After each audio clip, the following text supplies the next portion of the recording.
I sat there, staring at my reflection in the studio mirror, my breath uneven, my thoughts scattered. Around me, people were dancing, laughing, alive with energy.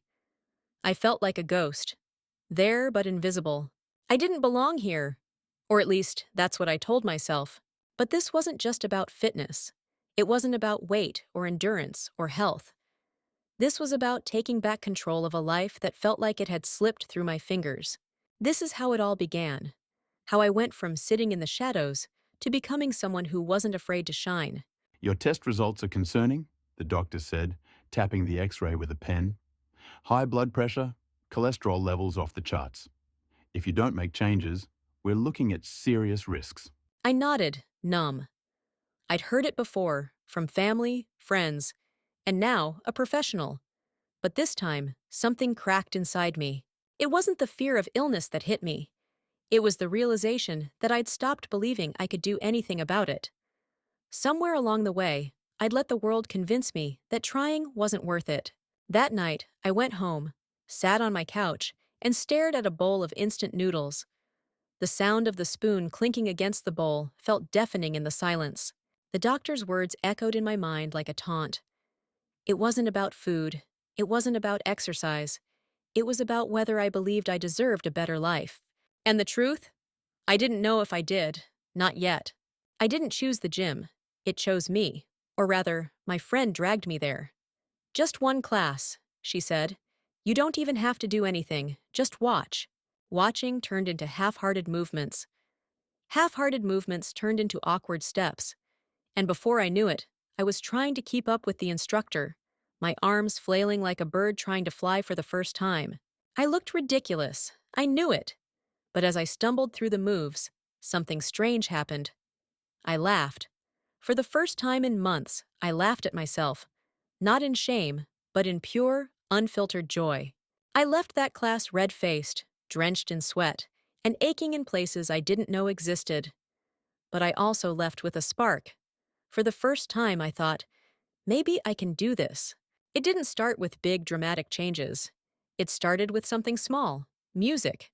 Every morning, I slipped on my headphones and played a playlist that made me feel alive. Songs that reminded me of the fire I thought I'd lost.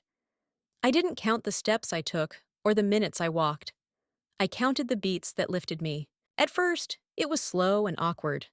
My body protested with every step. But as the rhythm carried me, I felt something shift.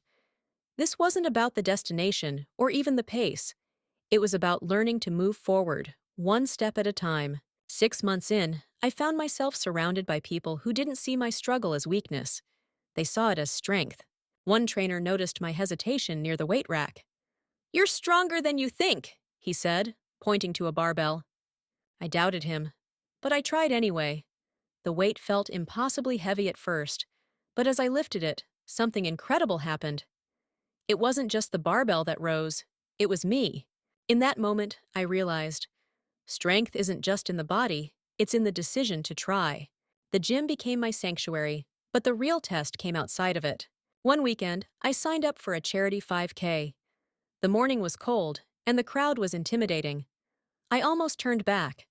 But as the starting gun went off, I found my rhythm. Every step felt like a declaration.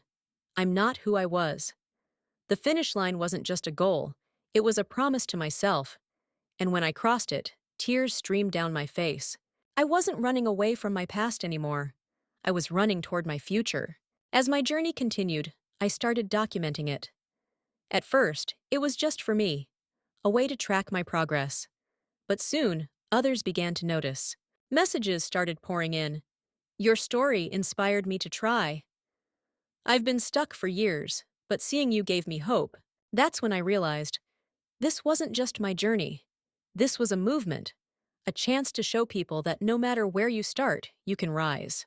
This isn't the end of my story. It's just the beginning. Fitness isn't a destination. It's a fight you choose every day. Some days are harder than others. Some days you'll want to quit.